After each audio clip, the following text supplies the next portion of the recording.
Let's know about how to check the residential status of individuals. Basic condition as per Section 611. Stay in India for 182 days or more in PY, current PY, or 2. Stay in India for 60 days or more in 2018 PY and 365 days or more in last 4 PY. Additional condition Section 661. Resident for 2 PY or more in last 10 PY and 2. Stay in India for 730 days or more in last 7 PY.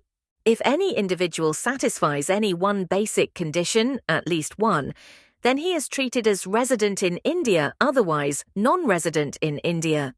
If any individual become resident in India, then we have to check that such person in resident and ordinarily resident, ROR, in India or resident but not ordinarily, R but NOR, resident. Reach out to Professionals Palace for guidance and support tailored to your needs.